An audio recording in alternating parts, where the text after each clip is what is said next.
nothing. You know what's funny about Raw? Early in the show, they let you know that you were pretty much going to get nothing. Granted, we got some qualifying matches for the women's Money in the Bank, but early in the show, they let you know that our main event is for absolutely no reason.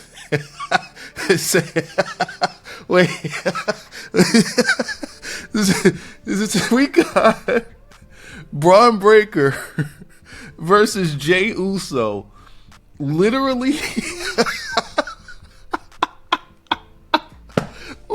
for no reason. We got Braun Breaker versus Jey Uso so that Braun Breaker could soften up Jey Uso for Logan Paul. What does any of that have to do with Seth Rollins? Wait. Is Logan Paul in the Seth Rollins vortex? Why is this a thing? All right, let's say that this worked, right? Like, is Seth Rollins trying to get like an easier path to the title? I'm lost. I'm lost on that. I'm lost on a lot of things that's happening in Triple H's era of WWE. I can't swing for the fences on this one, on this era. I can't be the Messiah.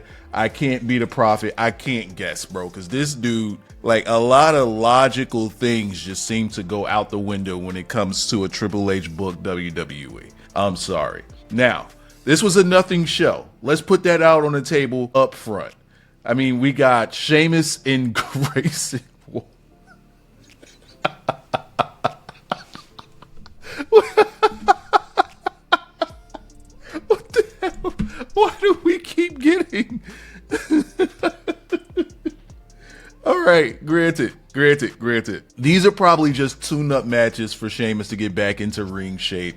I guess so that he could make his run for the Intercontinental Championship. Which, to me, let's say that Braun Breaker was still a heel and Sheamus was going after him for that title. I think that it would mean a lot more with Sheamus beating a heel Braun Breaker, a monster Braun Breaker for the title, than Dominic Mysterio. And I'm not saying that there's anything wrong with Dominic. Y'all know I'm high on Dominic.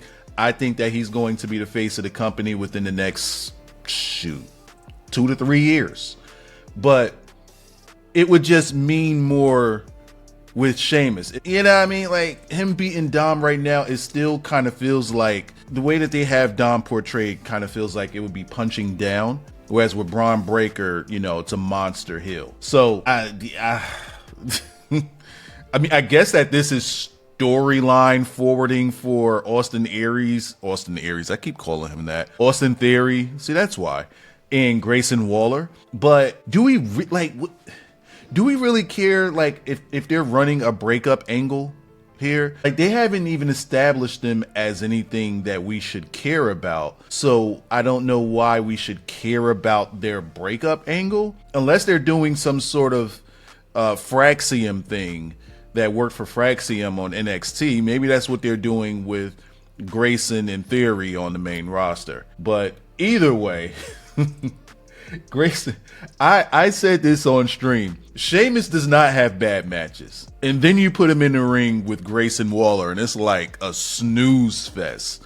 I don't know how you get a snooze fest out of Sheamus. Now, granted, down the stretch of this match, it became pretty dope. It was a fun match to watch in the last 2 minutes. But somehow, I think it's because Austin Theory just kept laughing on the outside of the ring.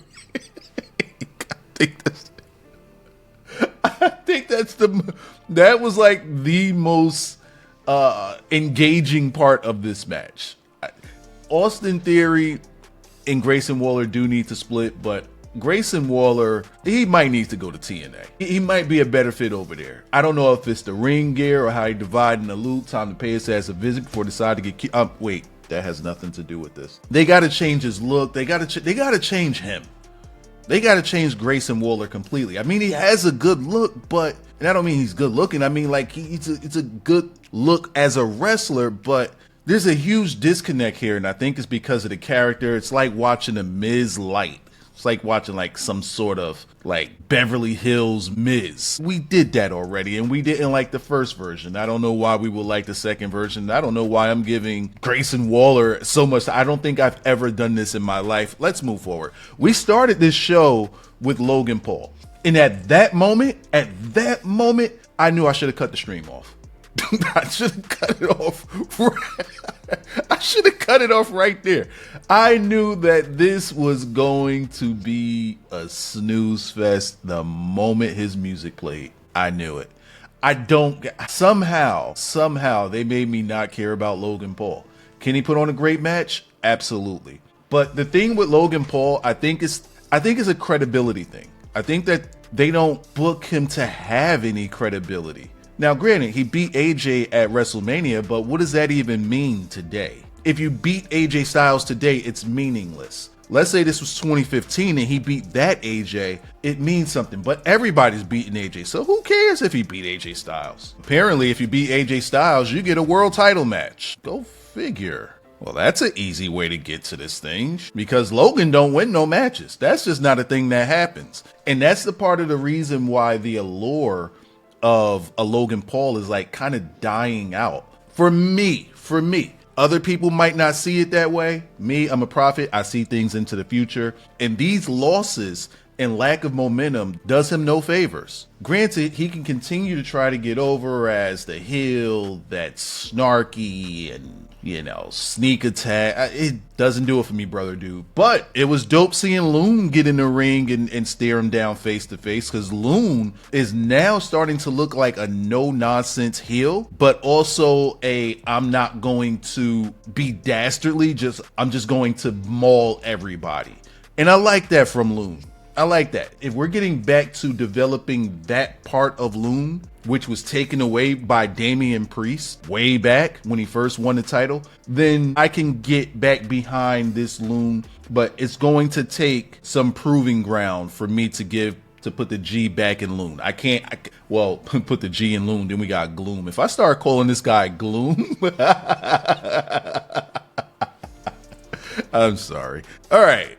Afterwards, Goon got out of the ring after addressing Logan Paul, and Jay super kicked him. I don't care. All right, sorry. That was an outburst. We also got a match with Becky, Roxanne, and Natalya. And I want to say, man, these women were in there working. They really were. But yeah, I don't know what it was about this match. Maybe it's because we had two heels and the babyface that nobody cares about. But oh my God, it just felt boring again until Lyra came out, pretty much. Hey, that's my girl Lyra Valkyria. But until Lyra came out, even the crowd, I had my headphones on and I heard somebody just screaming out, "This is boring." He just kept screaming it out. He was trying to get a "this is boring" chant, but man, North Carolina was having no parts of anything tonight because they just weren't excited. It's not like it was a bad crowd. You could tell it wasn't a bad crowd because they wanted something to get into. But WWE was giving them nothing to work with here. Now, it was called out in my chat, hey, Weiser, do you think that Lyra would come down and interfere in this match and have Becky lose? And to me, I'm like, it wouldn't make sense. Why wouldn't it make sense? Well, because Lyra won. Did she get attacked by Becky after the match? Yeah, sure, but Lyra won and she's the champion and Becky moved on. It's like this thing was booked in reverse. Let's say that Becky did something to cost Lyra something and then we got a run-in from Lyra. Okay, cool, that makes sense. Let's say that Becky cost Lyra something and Lyra couldn't get over it and Becky won something. And then Lyra comes and does a run-in. Sure, that works. Becky lost and Becky moved on. Lyra won and Lyra's upset with Becky, so she attacks her. Cool, but Lyra, hey, rookie, hey, Lyra, hey, you're the champion. Why are you just going out giving somebody another intercontinental title shot? Especially somebody like Becky Hogan who can bury you. You don't do that. Just logically, it doesn't make sense. Now, I also said in that stream, it's probably going to happen because WWE. And lo and behold, here comes Lyra. God damn it.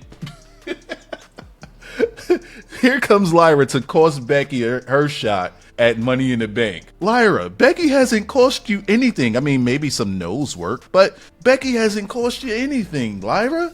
Leave her alone. Get her on the back end some other time. It doesn't matter right now because she doesn't do anything to you. Anyway, because of the Lyra interference, and I really do love the way she did it because she just kept wanting to get at Becky.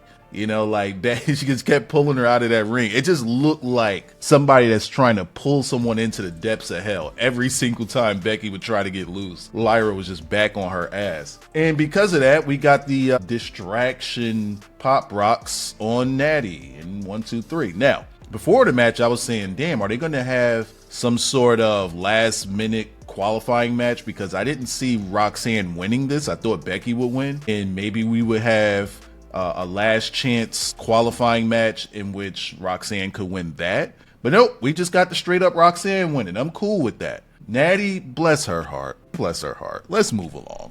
On the topic of qualifying matches, let's look at Rhea Ripley, a returning Kairi Sane, and Zoe Starks. I feel bad for Zoe Starks because every time she gets a chance to show herself, there's always a setback. It's like the Dakota Kai syndrome, and to a lesser extent, it's like the Tegan Knox problem. Anytime she gets a chance to showcase herself, something happens. And this time we got a really, really bad injury on a bad landing from a missile drop kick from the top rope. Instead of going high on her missile drop kick, she went 3/4 of the way across the ring and tried to go low on the missile drop kick. Maybe Kairi wasn't in place, and instead of just selling out for the entire drop kick, she tried to land on one of her feet and kick with the other, and weight distribution does not help that at all. Physics just was not on her side. She should have just went with both feet. This way she could land on her hip. It's better to land on your hip. You got more cushion there than what happened with her knee. Jesus Christ, that was bad. I feel bad for her because Zoe Stark is a really, really good wrestler.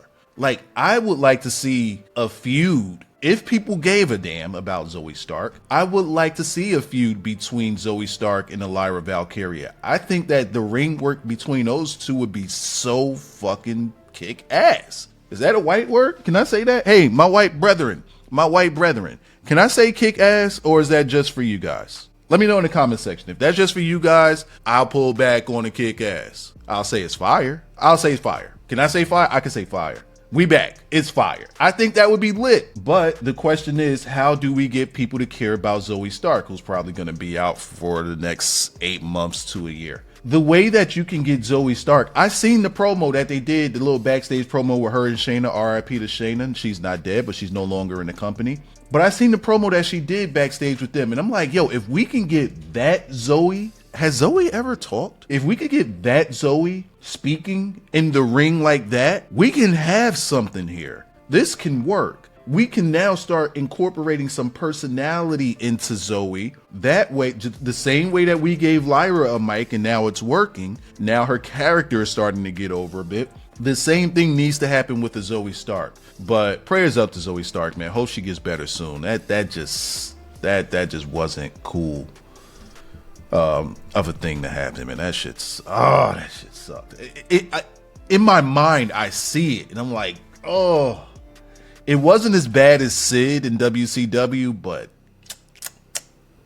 damn, that's just not good. Anyway, so we had a returning Kairi Sane, and I was very happy that she brought back her Pirate Empress gimmick and full-fledged into it. Now, it might take the audience a little while to gravitate to and accept it. Maybe they need to explain it a little bit, or maybe they need to, they need to put a little effort into marketing this Pirate Empress thing. But I think that it could work. I think it could get over, especially with the younger crowd. Happy to see her back, but she's got to shake off the ring rust. And having her in there with Rhea Ripley just seems to be moving backwards in her ring work. Take away the triple threat, her matches with Io were very wonky. Here you got a one-on-one with her and Kairi Sane, and it just wasn't clicking all the way. So maybe Rhea is kind of regressing, or maybe Rhea needs to be with a certain type of wrestler.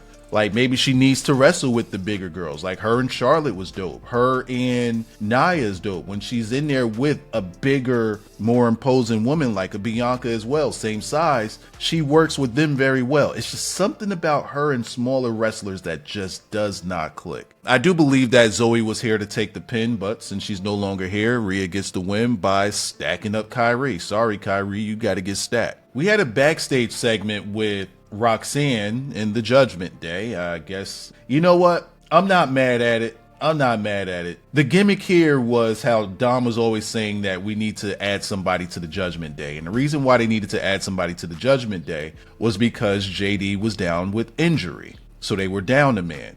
But since JD came back from injury, they were no longer talking about how they need to add someone. Well, Finn didn't let that go. And since there's 3 of them, he figures, hey, the women can use a third as well. So she can be the muscle for the...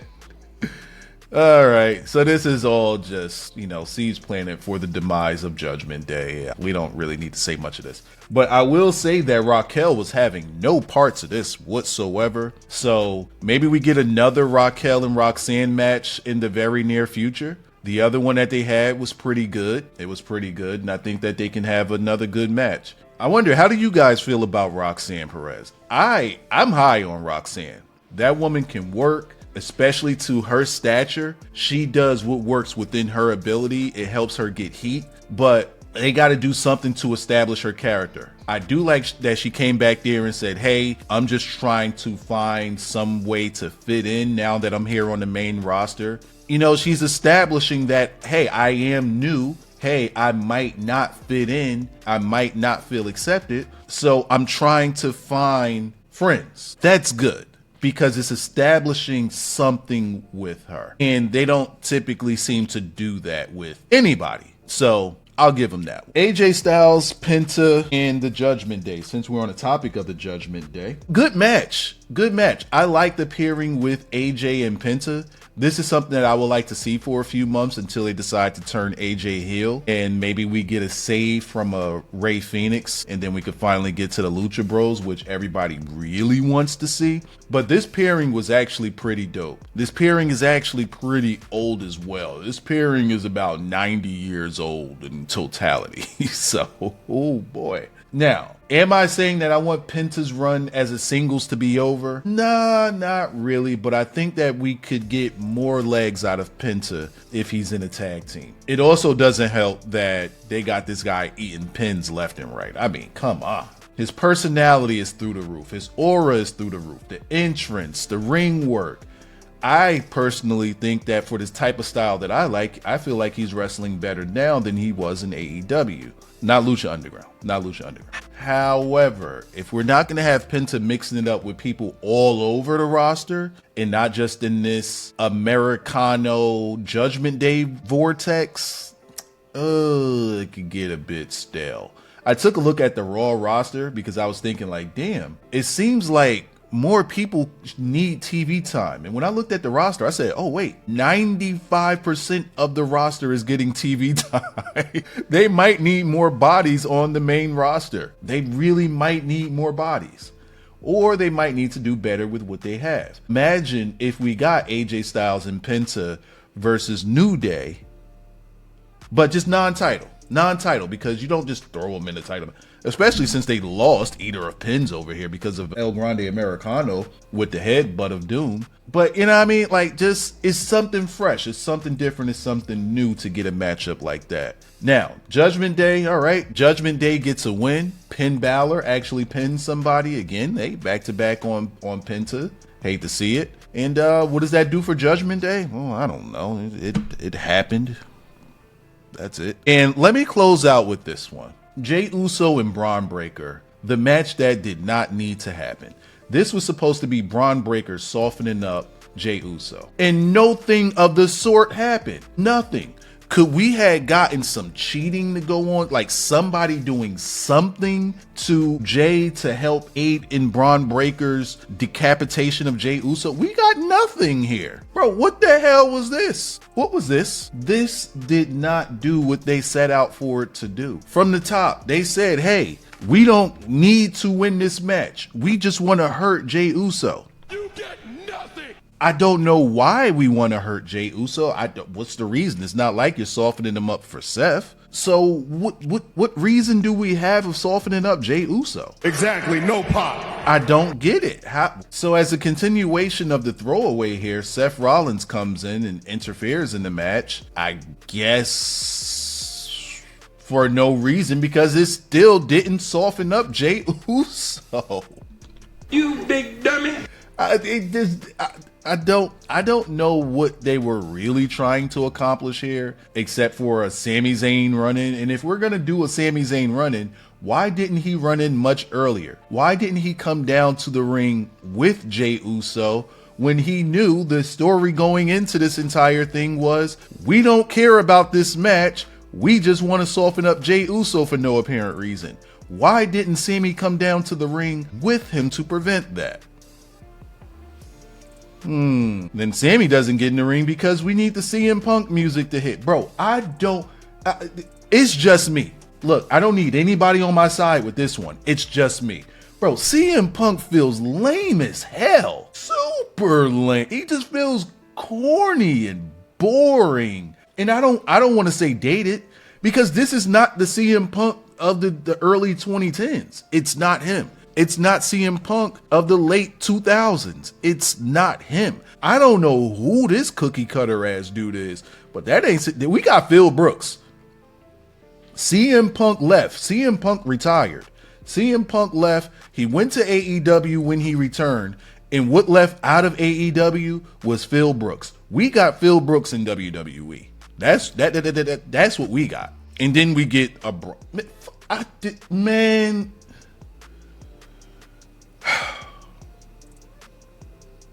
There was some stuff here to like on Raw, but overall, just another lifeless, nothing show. Fuck that! Clear, guys. Fuck that! You shut your mouth!